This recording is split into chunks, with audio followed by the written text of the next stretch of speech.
గిరిజన సంక్షేమ శాఖ అవుట్సోర్సింగ్ టీచర్లను అదుపులోకి తీసుకున్నారు పోలీసులు.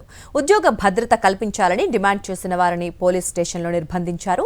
మంత్రి నారా లోకేష్ ఇంటి ముట్టడికి పిలుపునిచ్చిన సుమారు 40 మంది టీచర్లను పోలీసులు అదుపులోకి తీసుకున్నారు. తాడేపల్లి పోలీస్ స్టేషన్కు తరలించి వారిని నిర్బంధించారు.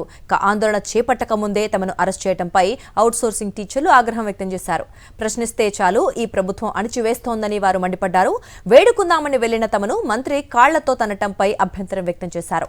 1000 మందికి పోస్టులు ఇచ్చామని చెబుతోన్న మంత్రి ఆ లిస్టు విడుదల చేయాలని వారు డిమాండ్ చేశారు. 3 నెలల నుంచి బయట ఉన్నాము, 4 నెలల నుంచి జీతాలు లేవు. మమ్మల్ని రోడ్డున పడేయగాకండి అని అడిగినందుకు ఎక్కడ దొరికితే అక్కడ పోలీసు వాళ్ళ చేత మమ్మల్ని స్టేషన్ లేపించారు. ఆమె మీడియా సాక్షిగా మాట చెప్పింది 1000 మందికి ఇచ్చిందంట. ఎందుకు అబద్ధాలు చెప్పాలి? ఏం పాపం చేసినామని బంధించాము అన్నది తెలియట్లా. మేము కూడా ఆడపిల్లలమే కదా, టీచర్స్మే కదా, గిరిజనములే కదా, మాకు ఇచ్చిందని అంటుంది కాబట్టి మాకు ఇచ్చింది ఏంది, ఏమి ఇచ్చిండ్రో మాకు తెలియాలి. 13 రోజుల నుంచి తినక విజయవాడలో తిరుగుతా ఉన్నాము. కనీసం ఒక 2 మినిట్స్ మాకు టైం ఇచ్చింటే నిన్న మేము ఏమి అల్లరి చేసే వాళ్ళం కాదు కదా. 2 నిమిషాలు అని చెప్పేసి కాళ్ళ మీద పడితే కాళ్ళతో తన్నేసి వెళ్ళిపోయారు మేడం గారు.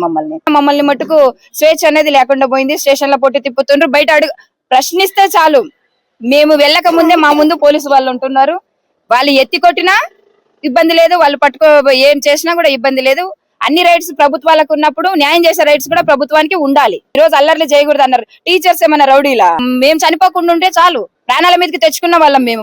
మా ప్రాణాలు పోతాయా లేకపోతే మమ్మల్ని చంపాలని చూస్తున్నారా అర్థం కావట్లేదు. మరిన్ని అప్డేట్స్ కోసం ఛానల్ ను సబ్స్క్రైబ్ చేయండి. నోటిఫికేషన్స్ కోసం బెల్ ఐకాన్ పై క్లిక్ చేయండి.